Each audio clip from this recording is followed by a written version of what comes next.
Good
evening. Good and evening. damn ads.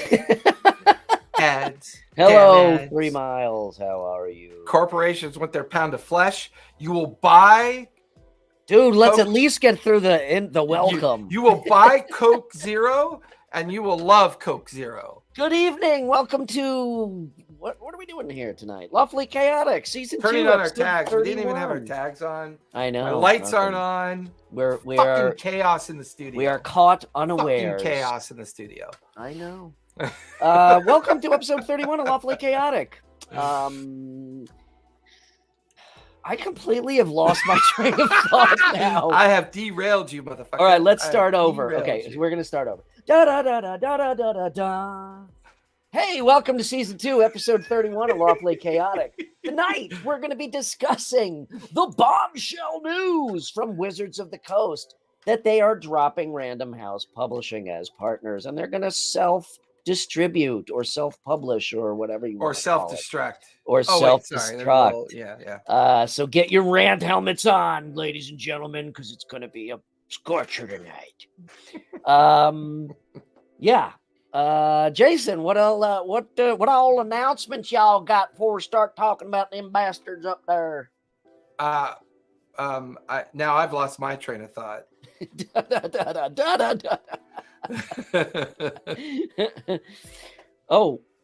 Draft. We can talk about draft provisions. I haven't even seen them. Gary, yeah, I saw those. Gary, send me a link now. I didn't even see them. What's the gist?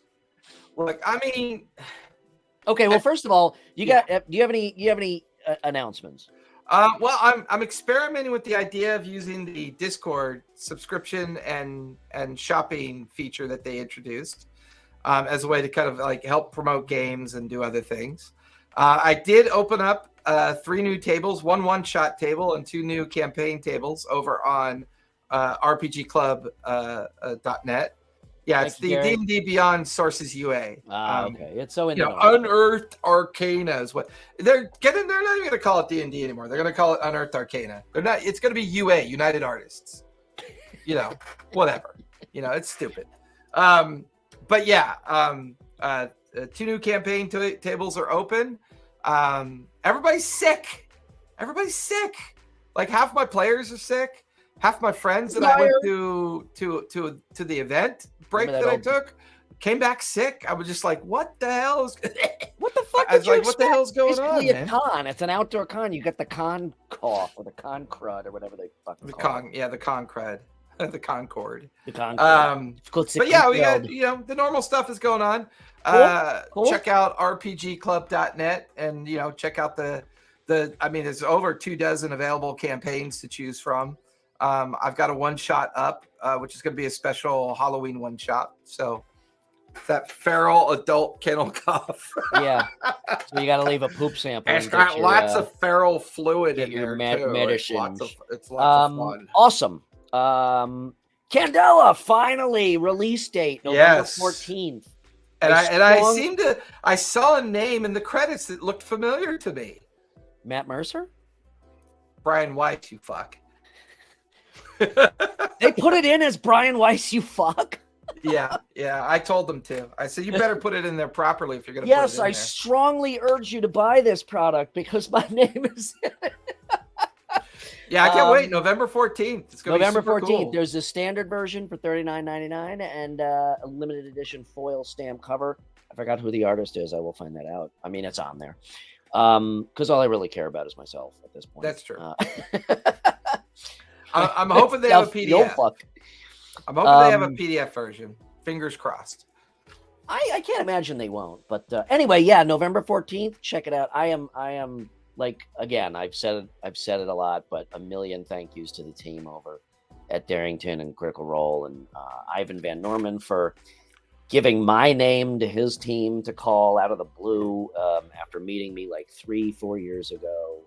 So it's awesome working with them. And Darrington Press is a publisher. There you go. See that transition? See how that works? Nice. Good segue. Let's use that. So, fucking WotC. No. Okay, first, because what is, again, I haven't looked at the cantrips. This week I've been pulled in a million directions. But what is Bastions? Is that a cantrip? I think I haven't read through the whole cantrip change. I think what they've done is they've taken cantrips and pretty much made them like spells. Well, that's cool. I mean, they should be. You should be able to cast whatever you want, whenever you want. Oh, bastions are home bases. Yeah, I don't know. There's a lot to read. I haven't really dissected it all yet. Okay, so Gary says it's a formalized rule set for crafting and downtime. Yeah. So, okay. So you're saying not it's cool to level them up and they get okay. Oh, so you're saying I thought you meant bastions in relations to cantrips. You're just saying bastions rules. Actual bastions, yeah. Okay, gotcha. There's a lot in this new release. There's a lot in it. And I haven't really gotten through it all. You know what the weird thing is? I kind of don't give a fuck anymore. Oh, I do. It's fun. I want to yell and rant. I gotta read. And have something to yell and rant about. I'm not saying I'm done with it. I'm not reading it, but it's like, like I didn't know the new one came out. Am I that broken up about not having read it yet? No. You should be.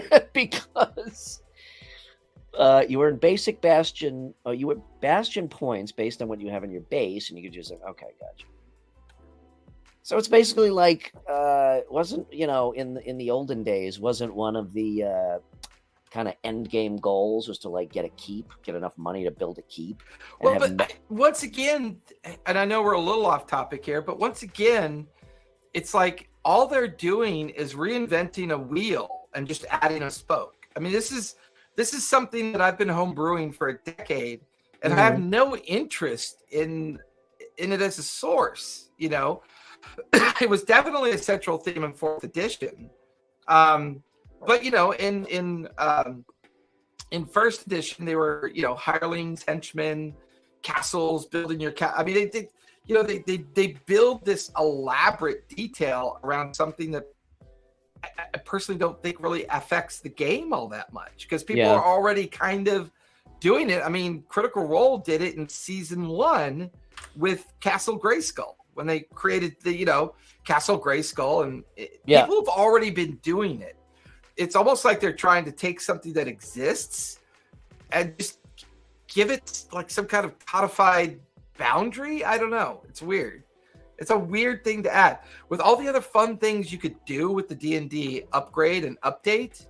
To pick that, it's once again, they're swinging back towards competing with MMOs. It's like, and back to our idea of them going fully digital as well, fully controlling, fully managing their own IP without anybody's interference anymore. Well, I think putting out these Unearthed Arcana or whatever the fuck you want to call them, I think it just reiterates and reproves that their focus is not in the right place. They're just still wearing blinders and it's like, here's some shiny baubles, for your car. Yeah. Meanwhile your doors have rusted out and your fucking suspension fell off. I mean, it's like, Yeah, um they're definitely taking some time to introduce a more codified approach to downtime creativity. So when your players have so much wealth and power, what do they do with it? Well, you build a bastion. Well, what do you stock in your bastion? Well, you build a gaming den, or you build, a gambling den, or you build, an armory. And it's just like, okay, but we're already doing that kind of now. A lot of homebrew people are already doing that, and that's mhm. been proven through the homebrew, add-ons of the D&D Beyond Yeah. reality. And it's just like, I don't know, man. It's like come up with something that goes beyond calling it a guild hall. Your bastion has a castle with a guild hall. Okay, what else can we do that's more creative than that? I Well, don't and know. that's A and that's scenario generator that works.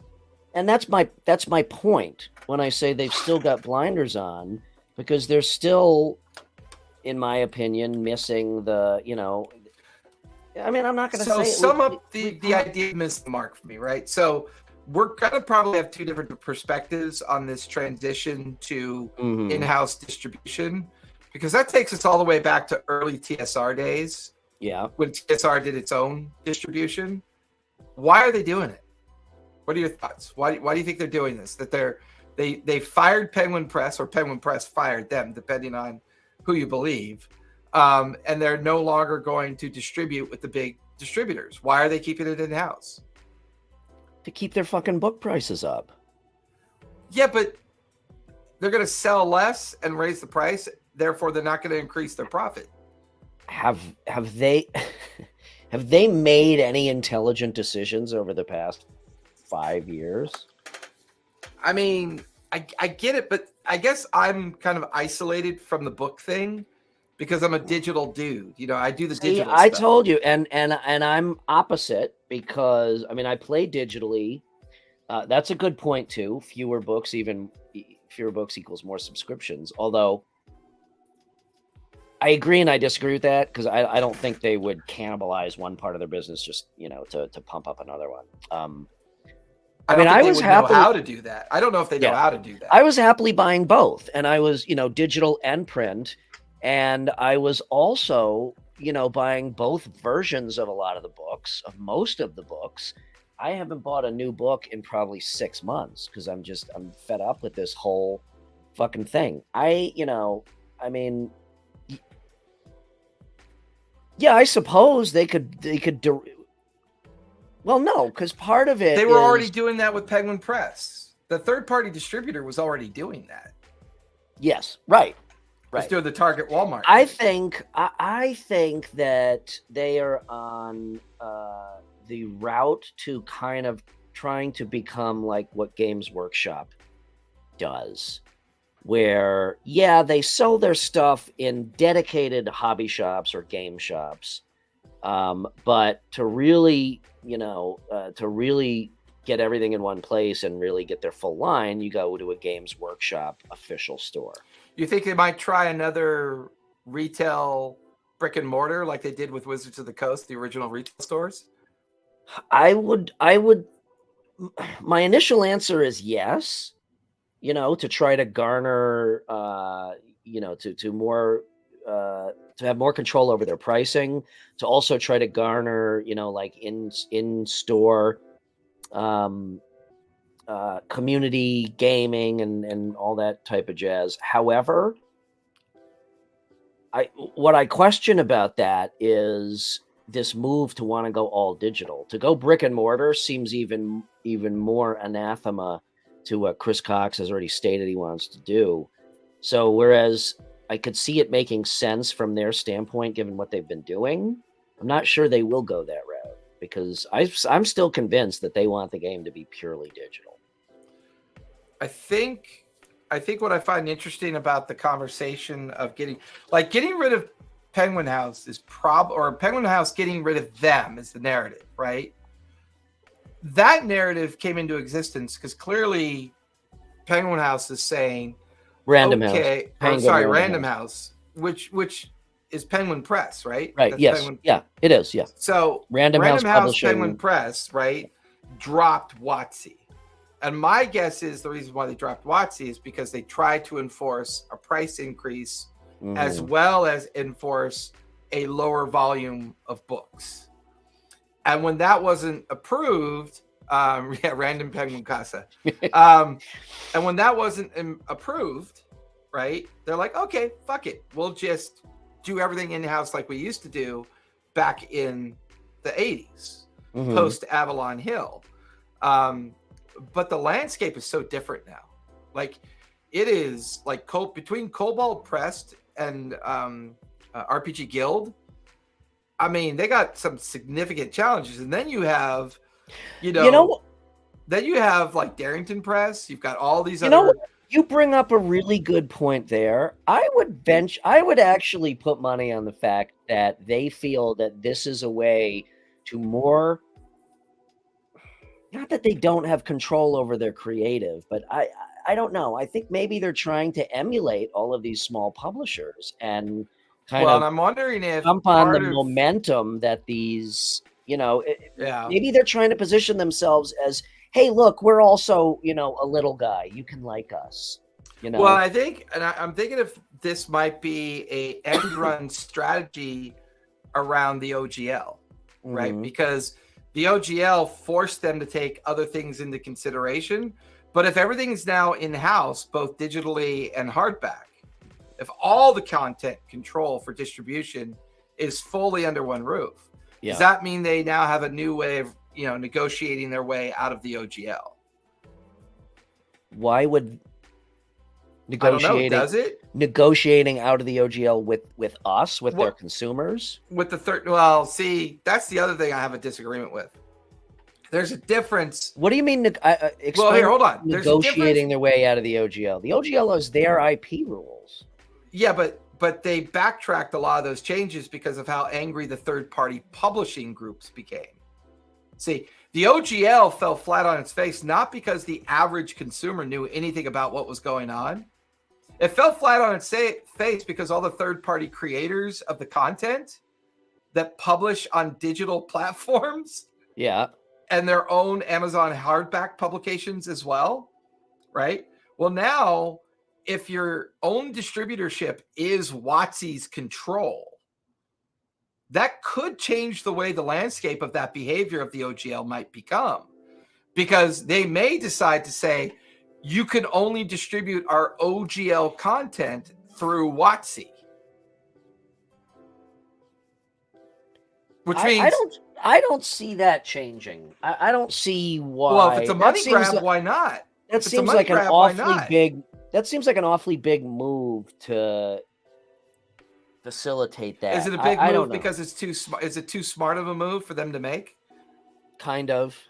Right, because you could easily. I mean, it's put their an addendum. it's their fucking IP. They could do whatever the fuck they want with it. Right, but they need to make it look like they're not being the evil empire. So if they add an addendum to the OGL that says, we'll give you everything you want as long as you publish with WotC. Okay, but everything we want is not paying enormous royalties and whatnot. You think they're going to still give you want access to all this beautiful content and sell it to whoever you want? You're free to do that. You just have to let us publish your work.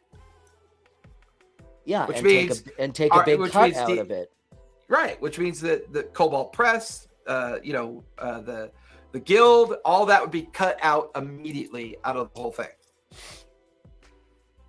So if you're trying to negotiate from a position of strength, this might be a smart move to make. But to your argument, are they really smart enough to know that that's what they're doing? Or is this just a operational money grab where they're just trying to cut costs? That's a very good. You bring up a very good point, and I don't think I can refute it flat out, as much as I want to. I will agree, though, that I think it's just a flat out money grab. Without this is good. They are very could be even less intelligent. Yeah. If they are following the WoW model, maybe they just want to only have digital rules so they could change them every patch, therefore completely control the content both digitally and which exercise for a role-playing control. game have malleable rules based on software patches for a role-playing game. Yeah, no. But once again, who knows what's rolling around inside those gerbil wheels? Those hamster no, wheels. I could see them doing that, and it's a colossally idiotic idea. Right. But Gary, you bring up a good point. That could be it too. I don't know. They're so fucking stupid, and they make such shitty decisions. I really think it feels kind of like a rudderless ship. I don't see anything they're doing. They are not. They're not going at this from an integrated approach. They're doing a little bit of shit over here. They're doing a little bit of shit over here. To your earlier statement when we started to get onto the topic, the difference between me and you is I'm perfectly fine with a digital-only experience, but you love that tactile feeling of a book in your hand. Not necessarily a book. I mean, at least a in person around a table with friends, still touching maps, still touching minis. You know, we've talked about this a billion. We've talked about this a billion times. Also, I love the digital aspect as long as it does not replace everything else. I just don't think role-playing games need to be completely digital. Then you're just recreating an MMO. What's the fucking point?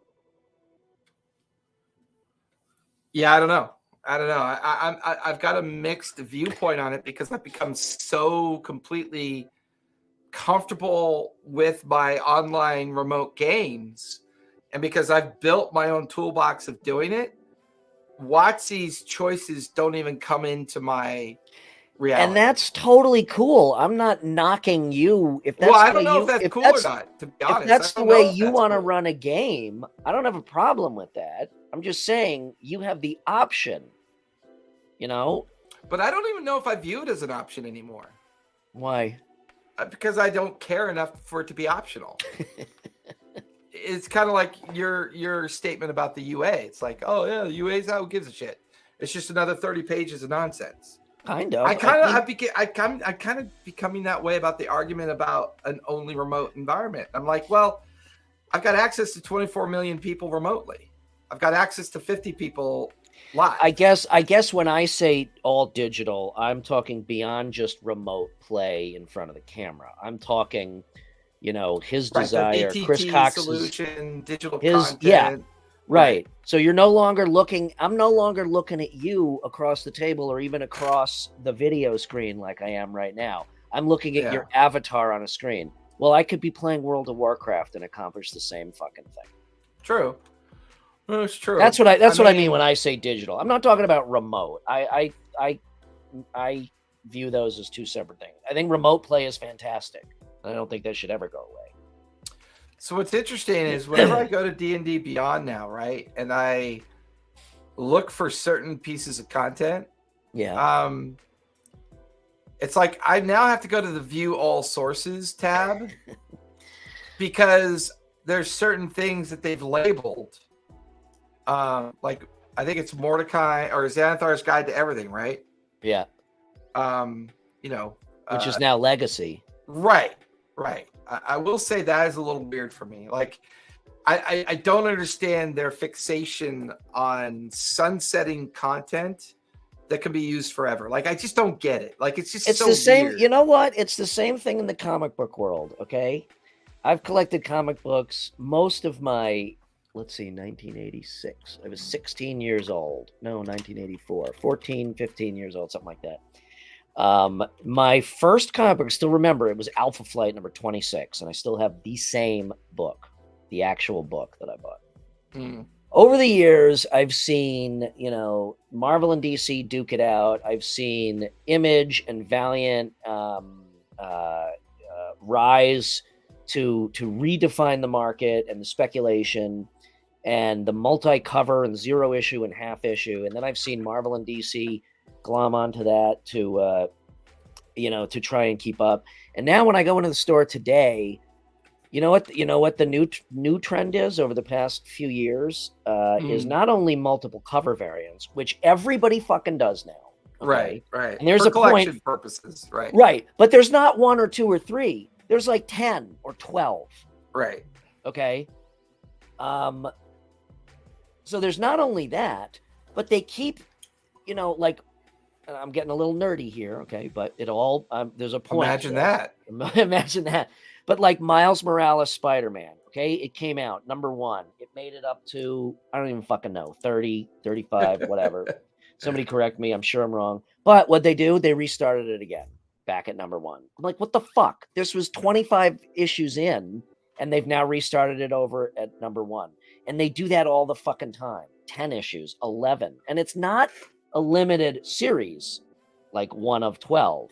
It is Right. a new ongoing series, and they keep restarting it at number 1. And then they have a tiny little, legacy number, 4,812, because there's 57 Spider-Man titles and 79 Batman titles. It's fucking ridiculous. Well, it's like it's funny, ridiculous. And my point, to come full circle, is why they sunset content and give you new content is, oh, look at the pretty new book. Look at the pretty new cover. Well, there must be new shit in here. I think comic books benefit from a cultural relationship as different cultures age and mature in and out of the space.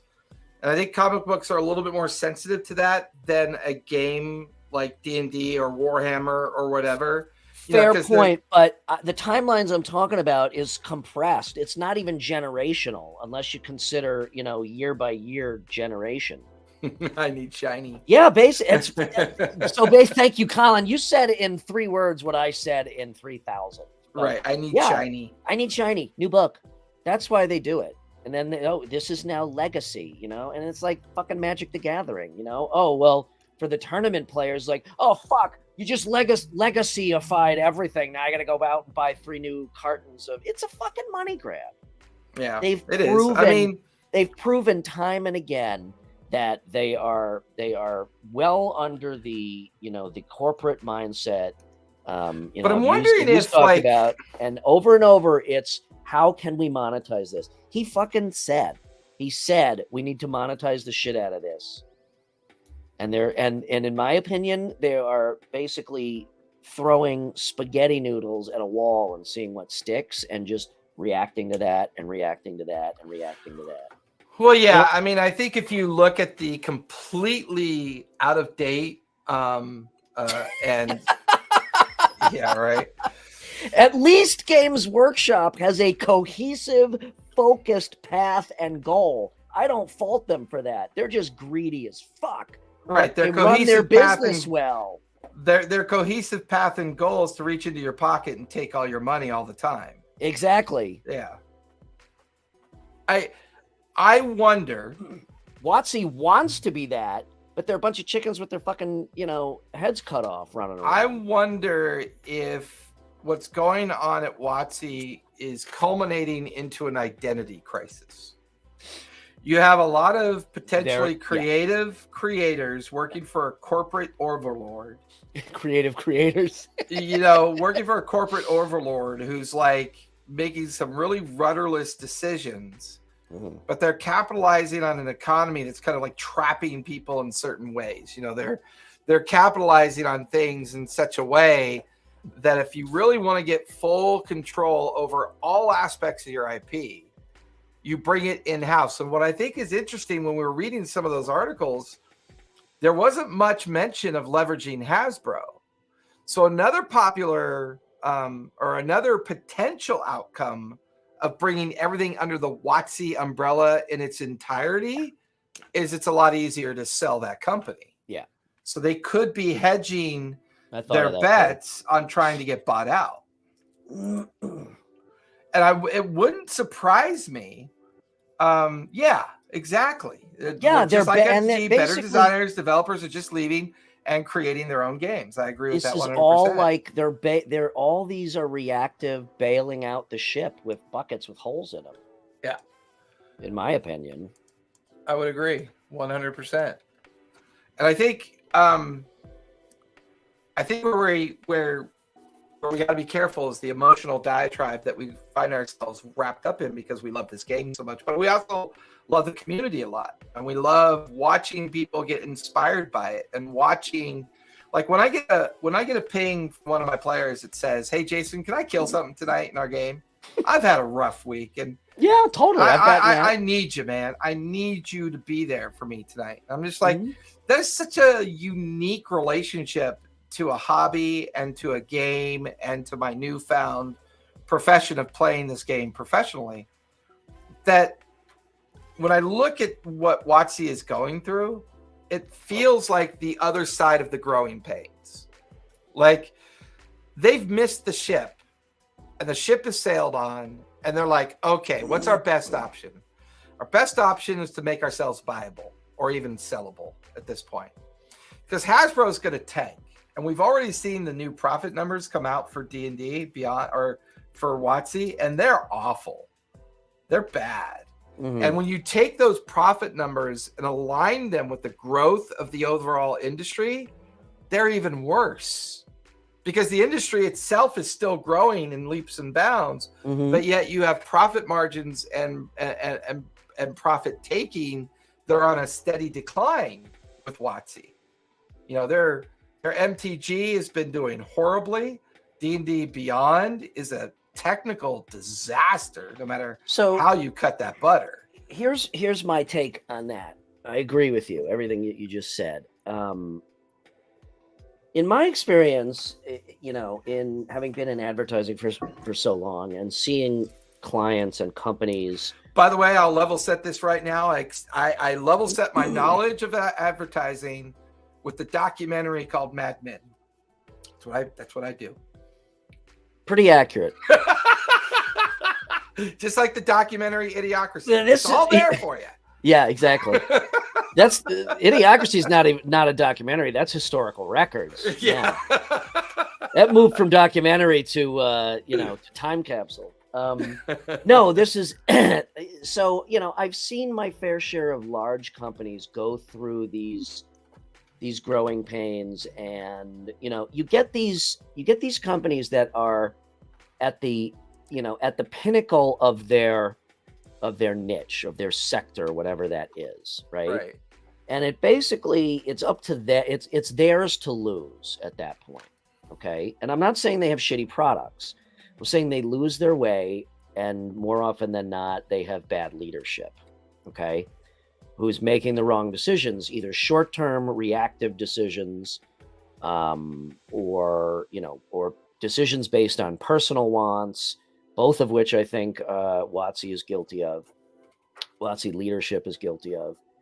And companies very often go through this where they try to change, they try to evolve. Okay. And I don't just mean grow. I mean, make an evolutionary change. Okay. Change the way they do business, change the way they engage with their audience, major changes. Now, a lot of them think that just a new logo and a rebrand accomplishes that. That is the biggest fucking shill game, in the world. Well, you mean like New Coke? No, more like Twitter and X. Or New Coke and Classic Coke. Right. Same. Same. Yeah. But I'm talking about when a whole company, to for whatever reason. Right.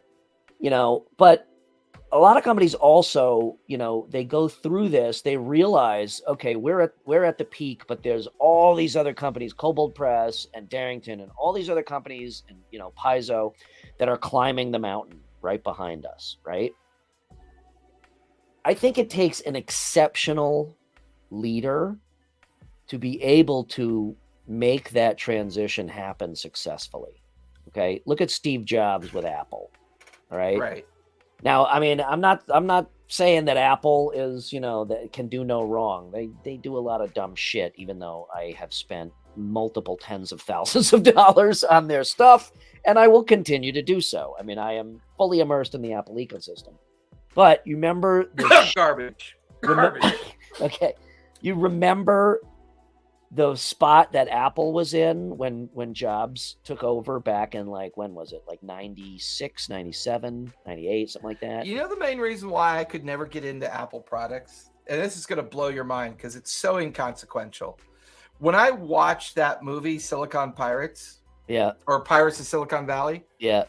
when that piece of shit, Steve Jobs, went into work barefoot and put those dirty, nasty fucking feet up on a desk, that's when I lost it with him. Okay. I was like, you are a filthy animal. Okay. But that aside, my point is that it takes somebody like that, okay, to be able to facilitate a change like this in a company like this. And I do not think that WotC has even a smidgen of that. Okay. Hasbro doesn't have that. You know, I mean, this is what this reminds me of. It's literally like treading water, you know, or bailing out the ship. The only thing keeping Hasbro afloat right now is that they did Barbie. Yeah. The licensing they got from that movie is probably the only reason they're still open for business. Right. Let's be honest. Hasbro's a shitty company. I'm not going to argue with that. You know. But WotC, I mean, Hasbro may not be, but WotC is definitely trying. We're seeing it. It's trying to change who it is. It's trying to take advantage of the change in the community and the acceptance of the game. It is trying to usher in a whole new audience for the first time in 40 years of this size. Well, and it's just not doing it well, and it's not going to do it well because it does not have the proper and in the leadership. Article, you know, in the Gizmodo article that was been updated twice now, there's two parts of it that do kind of baffle me. One is they mention leveraging Hasbro's distribution. Well, that doesn't make a lot of sense, because if your market is shrinking so rapidly, like their market's shrinking, your distribution leverage gets smaller and smaller, and your ability to leverage that distribution gets weaker and weaker. So I struggle with that as an excuse. The other thing too that we didn't go too in depth on is how badly this treats the average retail store. You know, absolutely, the average gamer corner store that has been the hallmark of the success, the growth, and the salvation of the original TSR title. Well, and us as a consumer. When WotC bought it, and you know, they were running their retail stores. And us as a consumer. You know, Chicagoland Games. Now Chicagoland Games. Oh, hey, hi, this is WotC calling. Guess what? You want to continue to carry our stuff? It's now going to cost you, you know, your margin shrinks, and it's going to cost you this. You want to mark it up to your customers to make up for it? That's up to you. Guess who fucking eventually suffers? Well, that's very DW of them. Yeah, exactly. Which is why I was saying they one of the potential outcomes is they may be trying to emulate Games Workshop in a much tighter. We control our property, and we're gonna, you know, we're tired of everybody else glomming off of us and writing the rules. We're gonna make the rules. No pun intended. Which circles back to the idea. I think they're trying to leverage themselves for two probabilities. One, somehow this works, and they can leverage it as a way to control the open license back in their favor. Two, somehow the whole thing falls on its face, and they make themselves very sellable. Yeah. It feels like that's their strategy. I'm going to make a prediction here, and everybody's going to rue the Great Brightini. The Great Brightini. Where is the envelope, please? My prediction is, sir, that what if Legendary Pictures buys it and gives control to Critical Role, and Critical Role owns D&D? That'd be pretty. You heard it here first, ladies and gentlemen. According to data from S&P Global Market Intelligence, it accounts for just 22% of Hasbro's annual revenue, but produces a staggering 72% of Hasbro's profit. And they're still not doing as well as they want to do. It's still a growing market of availability, but their share is gradually shrinking, access to that market. So maybe this distributorship is how they want to get back into those markets that are growing for other sources, and this is how they think they could do it. You know, how? I don't know. Like Hasbro's distribution network can't. This is a good. Fucking head scratcher. I mean, the obvious answer is to better control their book pricing and raise prices. It's got to be that, right? It's got to be that, and It's probably Occam's razor. Okay, look who we're dealing with. It's got to be. If they just paid during depressed to handle all the physical populations, that would be the smartest move possibly. No, because Critical Role has ridden on the coattails of D&D for far too long, my friend, and that is going to stop today. Yes, it is. And you know how we're going to stop it? Now that we know our contract with Critical Role is going away, we're going to sign up Brendan Lee Mulligan, and we're going to display his soul on D&D Beyond videos selling Planetscape or whatever the. No, they're going to hire you to run all your 12 games and be What's the new thing he's promoting now? Let me go back to that Planescape shit. I don't even know, because to your point about not giving a shit about the physical books, right? I think you and I are kind of in the same place mentally. Just that's for what different I say. Reasons. That's what I say when I say I don't give a shit about all these new. I mean, we're discussing this in a very there's emotion involved, but I think when it really comes down to it, I think I've finally accepted, and you're the one that told me this numerous times. I think I've finally accepted that they're going to fuck up D&D, but not to the point where I won't be able to play it how I want to play it for the rest of my life. Okay, I kind of really don't give a shit. And I'm also really excited for Daggerheart and to start exploring a lot of these new systems. And I can't. I mean, in our Discord, I've got shit, man. There was no such thing as Critical Role, and there was no such thing as Paizo and Kobold, and this was all happening. Then it would kind of be like, oh my god, what the fuck am I going to do? What are we going to do? Because D&D is going to. Well, I think that's not the case. But I also think to a certain extent, I mean, you could go back to the history of Salvation when WotC was saved by the people that they're now shitting on. And they don't want to come to that realization because the people that saved them are no longer their demographic is the problem. Their demographic are the young folk on their phones, their consoles, coming out of junior high and into high school and coming out of high school into college. And they're targeting that demographic because those are net new sales, right? Those are the, I'm not in their demographic. What they don't understand, though, is that even though that's the young demographic and they're all on their phone and playing games, that's not why they want to play D&D. They don't want to play D&D on their fucking phone. I can absolutely tell you with certainty with my interaction with people at the different age groups, most people getting into D&D for the first time have no idea what to do.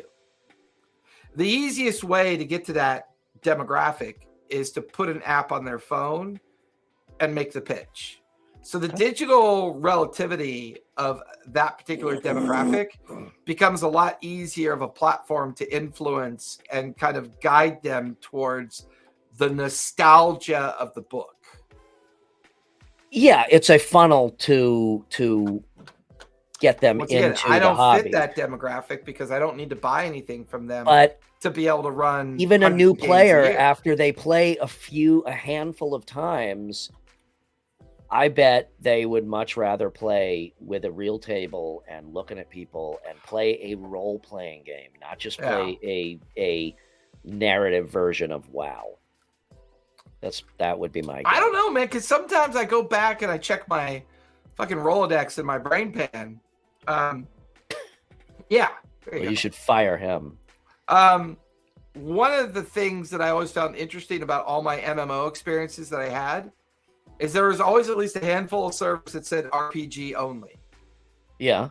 They were, or I should say RP servers, right? Yeah. They wanted you to role play while you were playing that MMO with them online. I played all the RP servers too with WoW. We never fucking role played. I know. I never did because I didn't give a shit, because to me, role playing was done at the table. So it never even came to me. So. Yeah, but you still have, to my point, remote and digital, in my opinion, are two different things. You still have a table, you still have maps, and you still have cameras and people looking at cameras. But digital is basically like, again. I like the word hybrid. If there was a way that they could turn that word into a successful marketing tool, they would capture a bigger demographic and a bigger audience, because the term hybrid, its utilization and the way you can incorporate it into your gaming styles is so much more energetic and so much more pleasant to talk about than this idea of going pure digital. I will definitely give Well, then in kudos that case, they to should that thought name it. process. They should name it D&D EV. D&D EV. Excuse me, folks, while I turn off his camera. Give me 1 minute. I'll get this dad jokester out of here right away. EV's where it's at, not hybrid, bro. EV is the savior of the future. It's the way of the future. It's the way of the future. Way of the future. Way of the future. We're in the future. Show me all blueprints. Show me the blueprints. Show me the blueprints. Show me the blueprints. You fucking sicko. It's the way of the future. But like when I was on LinkedIn last week doing a little research on some things, and then I did some, it popped up in my feed, the overall condition of the RPG, TTRPG business community and its expected and projected growth rate. And then suddenly to hear about them talking about in January, doing their own distribution through Hasbro, I'm like, it just seems so weird. You know what? I really think it comes down to, I don't think it's any mystery. It's just shitty leadership. We just have the wrong fucking people running things right now. Yeah, that's true. Making dumbass decisions. It's kind of like when you make the decision, if you wear your hat backwards, you're faster. It goes back to the idea of, and also if it's a red hat, right? Yeah, if yeah, it's because red is blue is fastest. No, blue is faster. It's like just because you watch it doesn't mean you play it. Yeah. That's why sports are so successful, because they've convinced a large, massive audience that as long as you watch it, you're a part probably of it. Means you're playing it. Yeah. We are Pavlov's dog's threshold, man. So do you guys have Ash, do you guys have cameras? Are you looking at people like Jason and I are now? Yeah. Can you like feed off each other's P's and Q's and actually see each other physically? Because that's what I'm talking about. What the fuck is a spoke? And what the fuck is a card? What is this gibberish these people are talking about? Yeah, they have two cameras. So what he's saying is he's got two players that are online at the table, and then he's got a couple cameras that allow them to see who's at. So he's got a hybrid. So in Gary's campaign, which we're playing tomorrow night, unless somebody fucking cancels again, and that's not a dig on Gary, it's a dig on Jeff, who's not here right now. Gary, don't tell him I said that. No, but we all play remote. So I'm sitting right where I am now. I've got a camera set up. I've got Roll20 open. I've got D&D Beyond open. I've got Discord open, but we can all see each other just like you and I are right now. Right. So we're still playing together. Okay. We also sometimes do hybrid, where next time we play, we're going to do 4 of us together in person, and then Gary and one other player will be remote. So that's fine. I have nothing against remote play. But I want to be present here and hear your voice and look at your pretty face while we're playing. I don't want to just be logged in to a video game. Like I said, that's World of Warcraft. That's just my opinion. So if their choice of bringing all that distribution under their own umbrella, which means they want to leverage, like the way they say it in the Gizmodo article is that they want to have the ability to leverage through Hasbro's distribution. That still doesn't sound like Hasbro's distribution is the only player of their choice. Let me ask a question. So why would being published through Random House not be able to take advantage of Hasbro's distribution? Seems to me that would be like a no-brainer. Well, Random House does all the printing, and when you print the book, right, the number of books you print, the more you print, the cheaper the price gets. Yeah. Right. But Random sets the price, not WotC. So to your original point, I think they want control of their pricing. Yeah. I think it's as simple, like I said, I think it's as simple as that. I honestly don't think they have a distribution plan yet. I think what they realize is that I would bet they don't. That'll come. I bet We'll you cross that Random bridge when we House- come to it. Random House dropped this bomb in their lap and said, "Go fuck yourselves. You want price control? Yeah. You get into the hard business of printing things out. We've got to deal with Amazon. We got to deal with all these other spaces that outvolume us, and you want to give us shit? Fuck you. You We're know- not signing your contract for a price increase or You know how price long? control." You know how long it took me to finally realize the value of staffing agencies and recruiters instead of hitting the bricks on your own, at least in my industry?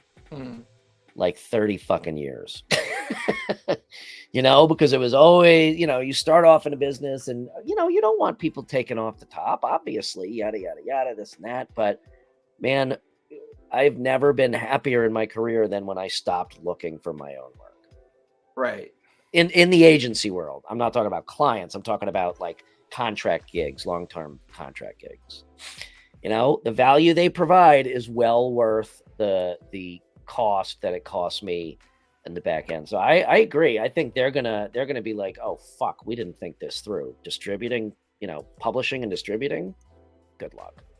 Yeah. Well, I think I've been looking at this a lot lately, and I'd love to make it a topic in the near future. The self-publishing options within Amazon. There's the Kindle direct publishing. There's the hardback book publishing that Amazon does. But it's like trading one overlord for another overlord. But yet, you could go into the self-publishing market and find a lot of third-party, small-scaled publishers. Right. So it's like this is a golden opportunity for a lot of those Etsy creators, a lot of self-writers, authorships. Like, I would love to take, if I ever get a chance to open up my own game store, I'd love to take all of my published work for all of my gaming and have a low-cost solution for publication, hardback and digital, and load up my gaming shelves with that, and then reach out to the other Etsy communities that are doing it themselves as well and say, hey, you become my wholesaler, give me volume, and I'll figure out how to get your uniquely created items on a shelf somewhere. The more they limit a store's ability to carry their stuff by price, the retail community is pretty adaptive. I mean, they've survived this long through the 30 years of transitioning to the online marketplace. If you create the right experience in your store, if you create that unique, immersive experience in a retail store that relies on a lot of D&D players, card players, comic book consumers, and such, I mean, you can adapt, you can motivate, you can make things happen. So to refute one of your points, or not refute, but to build on one of your points. So, they say, okay, well, we won't use Random House, or Random House drops them and they say, oh, we'll publish ourselves. Great. So you'll find those little one-off, small, third-party, printers or publishers. You're still paying them. It's still money off the top. Right. So unless they're going to go out and spend a butt-fuck ton of money on industrial scale printing presses, well, they're gonna have to pay some concerns. It's like they have no clue what it takes to volume purchase rolls of paper by the metric ton, right? So what they're really saying is Hasbro's doing printing for like rule books and their board games and their tech manuals, and they're warning your children not to swallow little plastic high heel shoes, right? They're printing all that shit already. Yeah. So if they're already printing that shit in-house, then all they're doing is going, okay, Hasbro, make the relationships work out there like Random House does, and just make it work magically. Give me a DC 26 intelligent roll and pull this shit off. Because don't do a charisma roll, because, WotC's like -9 on charisma. Yeah, but they have permanent disadvantage on intelligence checks. And their wisdom is also free. It's got to be their constitution is like 19. I really want it to be a different reason why they're doing it.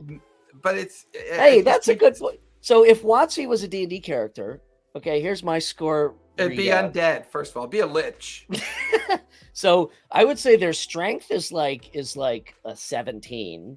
Their dexterity is like a 2. 9. Okay. Oh, you want to use realistic attributes. Gotcha. Yeah, a 9. Their constitution's probably like a 20. Yeah, I would say it's it's definitely intelligence is like a 2. Yeah. Wisdom is like a maybe 5 or 6. And charisma started at a 20, but then they were cursed by some really high level spell. 3 miles is like, and their watch charisma it be a bard without charisma. Right, and their charisma is now 3. Oh my god, that would be hysterical. That would be funny. I don't know, man. It's a weird one for me. It's weird. I don't know. It's all conjecture, but like I said, I think it comes down to 2 very simple things: wanting to increase profits, however they see this, and we could add and shitty leadership. So increased profits is one. The second one is to get better control, of their IP. Third could quite possibly be they didn't see this coming. There is that third probability. Yeah, that sure. Random House during negotiations just said, you know what, string them along, and at the beginning of the fourth quarter, we'll just drop a grenade in their lap and tell them to go fuck themselves. It could be, given their track record though over the past couple of years. I'm not going to give them the benefit of the doubt on this one. Maybe we'll see. We'll see, because come January, there's going to be a whole I'll talk to my my contact over at SideQuest and ask them what they're doing, how they're managing. Get them on the show. I do have a future plan for that. But they're super slammed, super busy. They run a booth at Frankenson's 3 days a week, and then their shop is open 5 or 6 days a week. And then they run a DMA, which is training DMs how to run games. So they've got a lot of, sticks in the fire. So I always tread very lightly with trying to get them on. Yeah. But I noticed that there was recently an announcement in Darrington Press that Geeks and Tees is hosting a game test for a board game. So clearly Geeks and Tees is still a focal point of... That's Guardians of Matrimonia that I was talking about. No, it's something Bash, Bards and Bash, or it's some new game that they're testing for the first time. Oh, okay. And actually, I could tell you precisely what it is because I'm in the Darrington Press Discord where I keep an eye on announcements. So on October 23rd, we'll be hosting a playtest for an upcoming game at Geeky Tees in Burbank. The type of game we'll be playtesting is a cooperative bag building board game. We'd be honored if you could come join us in testing it out. Bag building? What is that? Bag. Bag? I don't know. I've never bag building board game. Yeah, I don't know. Bag building board game. So my guess is there's a bag prop. There's a board game, like a board, and somehow, that's involved. I don't know. I thought that was Guardians of Matrimonia, which is also being in fact, I was working on the rules today all day. But yeah, I'm a huge fan of cooperative board games. To this day, I really want to sit down and play a game of Dark Tower, and I just never seem to get that game ordered and get it at the I just got a new expansion for it. Oh, I hate you so much. Came yesterday.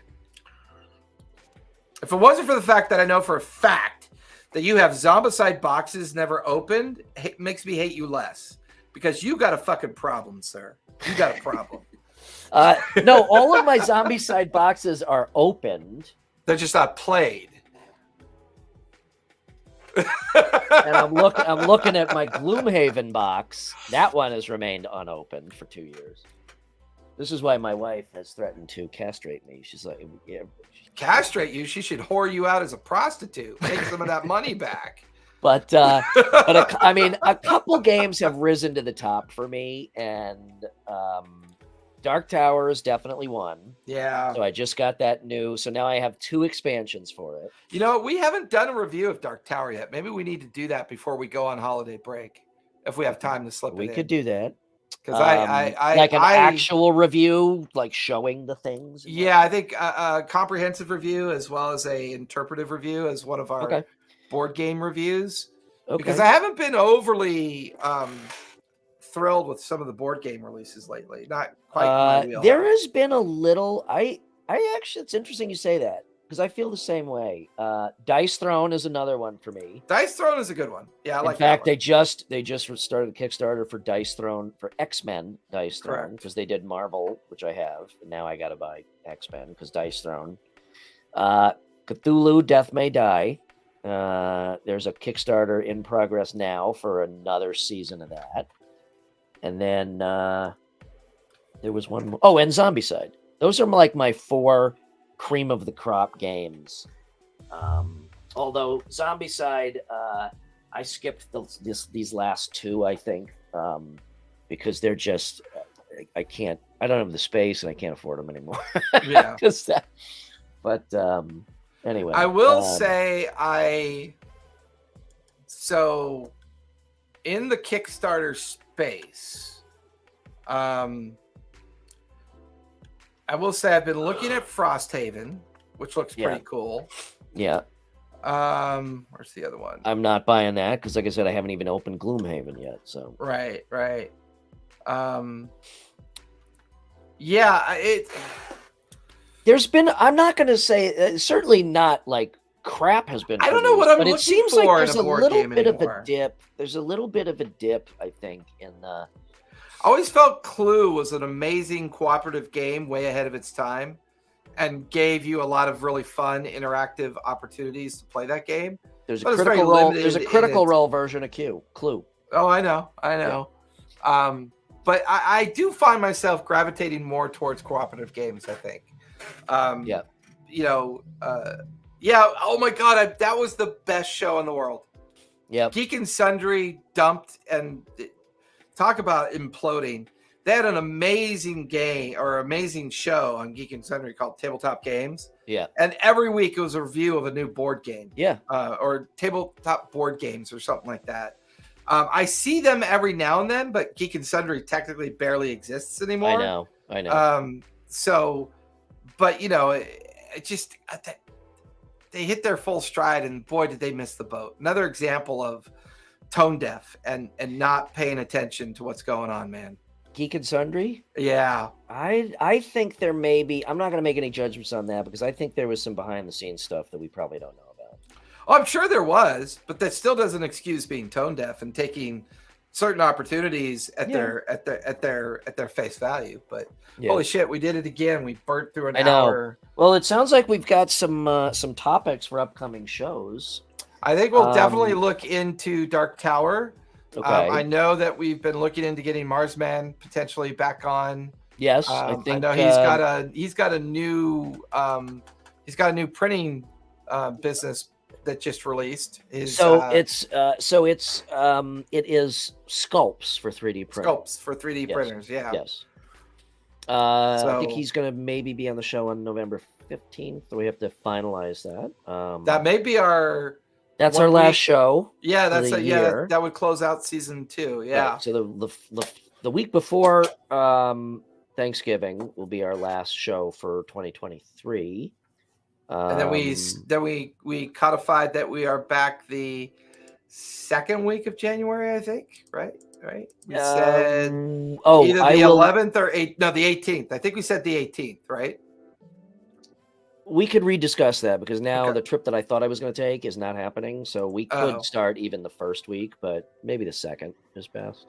Second would be best. We probably use that first week to finalize season 3's titles and stuff like that. So all right, man. Well, Brian, where can we find you? You can find me at RPG and Co on Instagram. That's probably the best place to find me. Send me a DM. I always love to chat. Also, check out playrpgandco.com. Please buy my product. Check out the shop. There's a lot of apparel, some digital content, some cool swag. So check it out. How about you?